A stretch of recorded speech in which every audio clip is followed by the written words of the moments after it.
So the novella, The Life of Chuck, is from Stephen King's collection, If It Bleeds, which came out in 2020, which is 4 short stories. And this is from a rarefied corner of Stephen King's mind, which is a corner that isn't horrific, at least overtly horrific. But this is the same kind of well he draws from when he writes, Rita Hayworth in Shawshank Redemption, or The Body, which became Stand By Me, or The Green Mile. When I first read this novella, it just seized my heart so completely.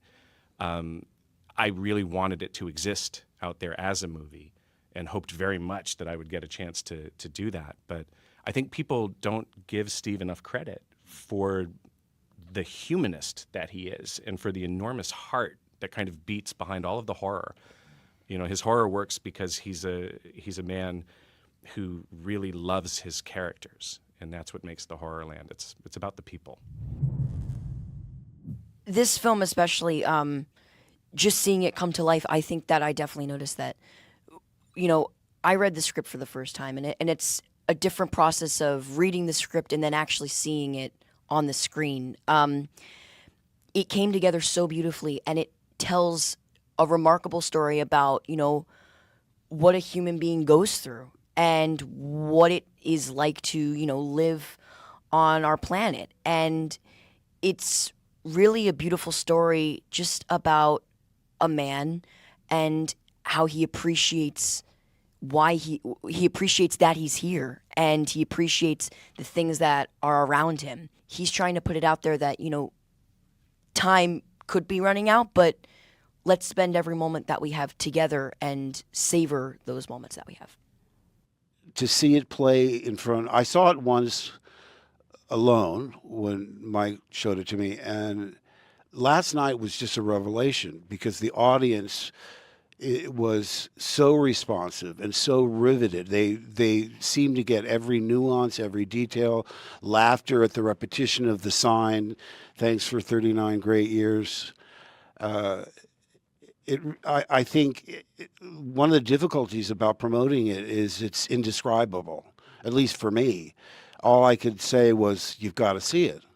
And I think word of mouth is our strong suit, because the people last night are going to want to see it again, and they're going to tell their friends. It takes unexpected turns, but I think it just generally celebrates life and small moments. I mean, one of the things that I loved it in my segment anyway is my wife in the film dancing in the kitchen with young Chuck. It's just one of those special moments, and it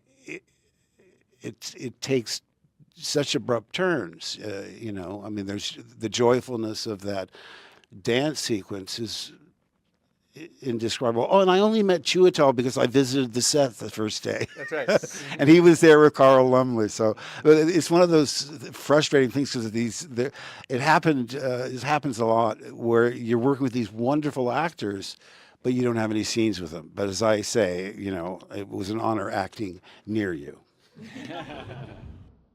For me, the film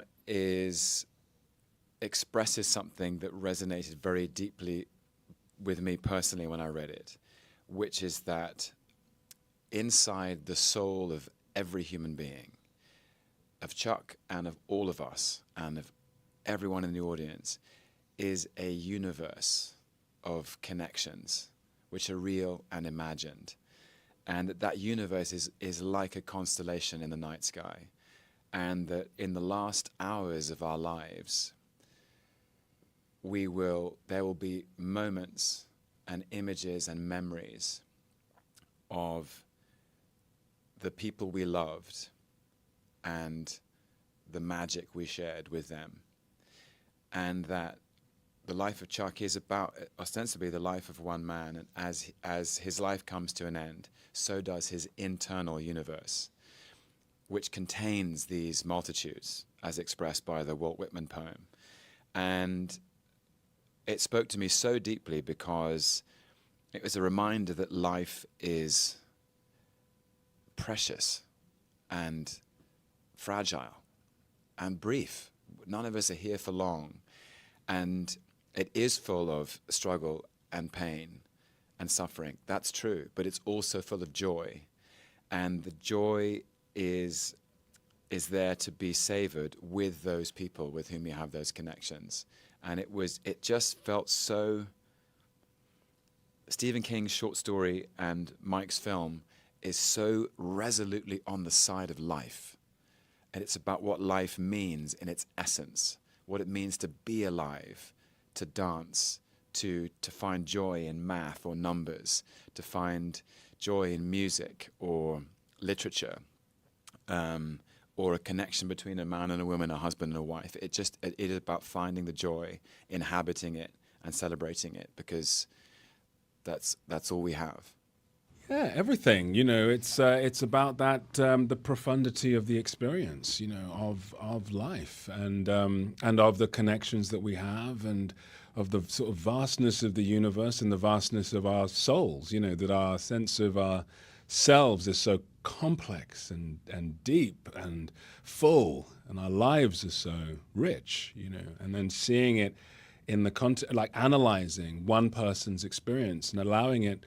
In this case, Chuck, and allowing it to have all of that majesty, all of that depth, all of that sort of just kind of profound connection is really beautiful. I think every member of the cast, every member of the audience, every character in the film, experiences all of this profound awareness and emotional complexity, and it's joyful, that. And I suppose at the end of all of that, what he does.